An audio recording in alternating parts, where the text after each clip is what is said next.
everyone. Tell a story about this little boy. He was like 9 years old. He needed $100 for something. He kept on praying for it.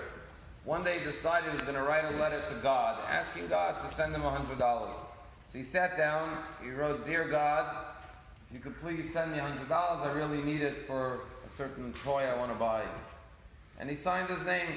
Well, when the postal office got the letter, the envelope said, "God." So they said, "Well, how do we send a letter to God?" They said, "You know what, we'll send it to the White House. It's the best address." They sent it to the White House. It arrives on President Trump's desk. He sees this letter from this kid addressed to him, "Dear God, I'd like $100. He says to his staff there, "You know what, send the kid the $20 bill, So they put a $20 and they send it back to the kid's address. The kid gets the $20 bill. He sits down and writes a letter back to the White House. He says, "Dear God, thank you so much for responding to my letter. It's just a shame, God, that you sent it through Washington because they deducted $80 in taxes. Our blessings in life, we have to ask ourselves, where do our blessings come from? Did they come directly from God, or did they come from some other source that we attribute our blessings in life to?" This week's parsha, we have the tremendous story of the spies. And it's not just a story that happened thousands of years ago. It's a story that we have to learn personal, relevant lessons in our daily lives, because there's so many lessons, like the fact that the spy said, "We felt like grasshoppers in their eyes, and so too were we in their eyes." They projected their smallness in the eyes of the inhabitants of the land of Canaan. And when you perceive yourself as a grasshopper, you will walk around without confidence, and of course you're going to fail. It becomes a self-fulfilling prophecy. But another very powerful lesson to be learned from the story of the spies is 10 spies come back and say, "We can't conquer the land, too mighty, they're giants, we were like grasshoppers." They felt small, inadequate, no confidence. But then, Caleb and Yeshua, the good spies, they stood up and said, "No." And Caleb makes a whole speech. He gets everyone quiet. He says, "Quiet down, guys, listen. We can do it. We can conquer them. God is with us. Don't be afraid. Do not fear." And the question is, if you were Caleb, and you see the whole nation is weeping, they're giving up, they're despairing, and you had to persuade the nation to go forward on this mission, what would you have said? What would have been your speech? I know what I would have said. Not what Caleb said. Caleb says, "Don't be afraid. God is with us." Nice. But you know what I would have said? What you would have said was probably is, "Hello? Don't you remember what happened just a few months ago? 10 plagues, dumb, Sfardea, Canaan, blood, frogs. Don't you remember when the sea split in front of us? Don't you remember when the Egyptians drowned before our eyes? Don't you remember what you had for breakfast this morning, manna that fell from heaven? Guys, what are you? Don't have faith in God? We witnessed the greatest miracles." Why is it that Caleb doesn't talk about any of the great miracles that happened? Wouldn't that have been the most persuasive argument to convince them there's nothing to fear? Just look at what we experienced in, not history, last week, 2 weeks ago, a month ago, 2 months ago. And one of the answers is that the Jews understood that when they go to the land of Israel, the miraculous existence they had up until now will end. Now they're going to have to fight. There's not going to be drowning in the sea of their enemies. They're going to have to go to battle. In other words, no more manna from heaven. Now they're going to have to plant and plow and work hard. And they said, as long as we had a miraculous existence, we knew God is going to deliver. But once God hands us over to the hands of nature and says, "Okay, no more miracles, now it's the natural order of life." Well, naturally, from a natural perspective, we can't beat the Canaanites. We can't conquer the land. And therefore they said, yeah, if it's a miraculous existence, we know God could do anything. But if God's going to now create a new world order, which is nature, natural, how are we going to defeat them? And that's what Caleb says to them, "Don't be afraid, because God is with you." Meaning, even when you're in the natural, God is with you. In other words, yes, we don't live a miraculous existence today. We don't see splitting of the sea. We don't see 10 plagues. We wish God would bring 10 plagues on Iran today. That would be great.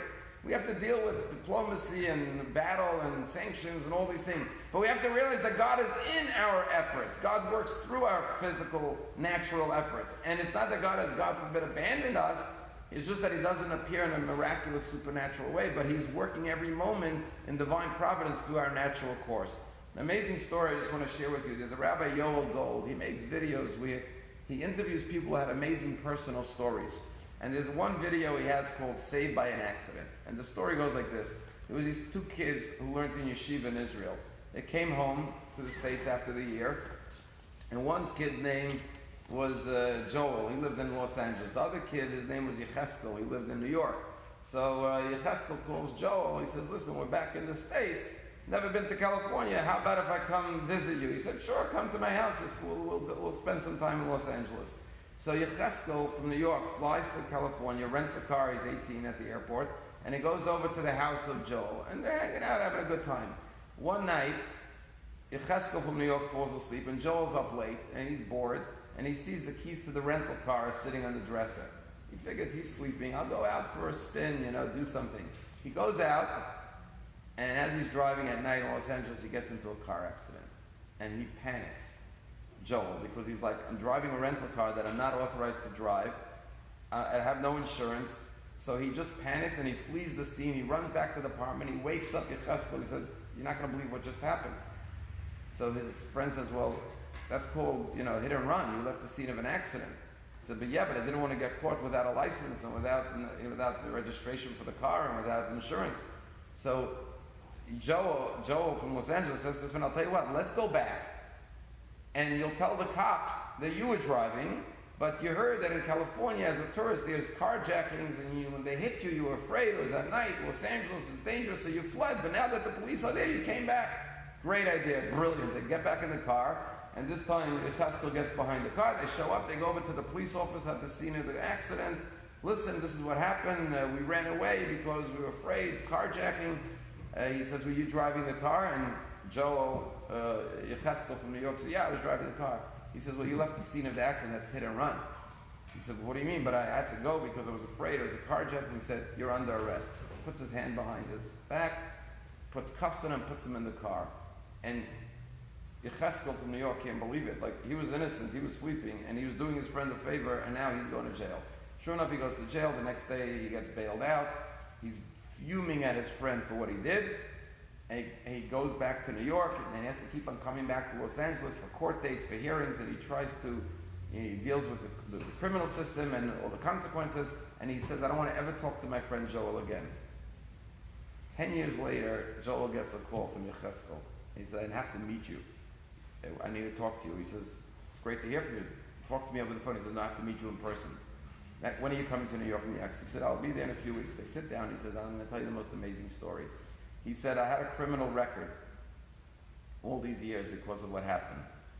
And he said, after I went through college, I had one job, another, and I got this interview at a great financial firm. And it looked like I had the job, everything was going well, and finally after the interview they said, okay, go to Human Resources and fill out the paperwork. I went to fill out the paperwork, and the last question was, have you ever been arrested? And I said, I can't lie, they'll check my background. So I wrote yes. I never heard from them again. And I was so angry, I said, I had this great opportunity. Because of that, 10 years ago, I'm still paying the price. He said, then 9/11 happened. And I watched the planes go into the Twin Towers. Well, guess what? The office that I was going to work, the financial firm, was the 72nd floor of the Twin Towers. Had I gotten that job, I would have been in those burning buildings. And I realized what happened to me 10 years earlier literally saved my life. He said, but the story's not over. He said, that day, 9/11, 2001, I come home from work and I check my mail.